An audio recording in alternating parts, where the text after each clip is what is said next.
Hello, doctor. Good evening. Hello. Yeah. So, when you get TSH between 5 to 10 value, should we treat?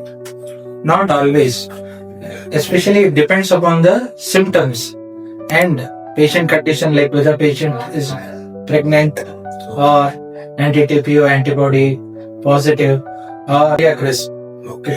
So, when we were studying medical school, they are saying only two indication. One is pregnancy with hypothyroid. That is one thing. Second, classical hypothyroid symptoms with 5 to 10. Depends, like if patient is like anti-TPO positive, Okay. and if woman is having irregular menstrual cycles, and it also depends upon like pregnancy. So then only we should treat. Otherwise, we should monitor. Okay. So general public does taking thyroxine medicine will get weight loss in hypothyroid patient? Everyone asks in my clinic. No, thyroid medication will not cause weight loss. It will normalize the body metabolism. Okay. Oh, nice. Okay. What food specifically to be avoided in hypothyroid patient? Every patient asks me. Especially patients taking levothyroxine tablet should not take tea, coffee or white drogens like cabbage, cauliflower, Okay. soya products Okay. within 30 to 45 minutes. Oh, They can take it in the evening, okay. but they should not take tablet and this things With the simultaneously. medicine. Okay. Okay. So we usually in our clinic what we do is you avoid this for lifelong, we say. This cabbage, cauliflower, since they are goitrogens, they act against our medication. So we tell as a physician, avoid it lifelong. Is this a correct way of practice? No, it is not like that. Okay. They should avoid taking goitrogens like cabbage, cauliflower with the tablets. Okay. They can have it in the evening by cooking it. They should not have it raw Okay. with the tablets. When patient develop hypothyroid, should they take medicine lifelong? No, it depends upon the cause. If patient has like post thyroid surgery hypothyroidism, post iodine ablation hypothyroidism, Okay. if patient is having central hypothyroidism, Okay. then only we should treat them lifelong. Otherwise, we need not treat. We can manage. Okay. When patient develops same hyperthyroid, should they take carbimazole, methimazole lifelong? Hyperthyroidism, it depends upon the cause. Okay. If patient has Graves' disease, Okay. we treat basically for 1 to 1.5 years.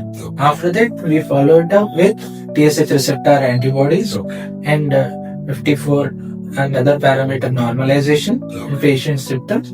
Later, we can taper and stop. Whereas, if patient has toxic nodule or toxic multinodular goiter, the definitive treatment is radioactive ablation or surgery. It always depends upon the cause. Females, they come with generalized tiredness, myalgia. They go for like a physicians or go to the RMP doctors. They get TSH done and it shows elevated. How frequently is hypothyroid you see in your clinical practice? Hypothyroidism is very common among females with the age group of around 20 to 60. Okay. Especially after the rise of COVID Okay. and autoimmune causes, Yeah. iodine deficiency. Okay. So the prevalence has increased, Okay. especially among women. Yes. It's very common. Yes. Yes. So we should not neglect symptoms of any weight gain Okay. or irregular menstrual cycles, hair loss. So those things are very alarming for hypothyroidism. Okay. Whereas females should not feel very happy that they are losing weight, and palpitation, anxiety, Yes. and thinning of hair in hyperthyroidism. Yes. Then also they should consult an endocrinologist. Last question, doctor.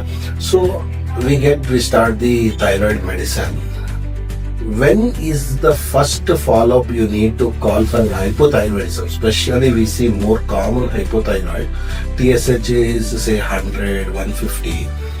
So we start based on the breed, okay, 1.6. How do we do follow-up? TSH normalization, like we target TSH in primary hypothyroidism, it takes more than 4 weeks. Okay. So we should not repeat testing within 4 weeks. Okay. We should test around 6 weeks. Okay. So 1.5 months. Okay. Okay. Yes. Whereas hyperthyroidism, we should look for FT4 rather than just TSH. Okay.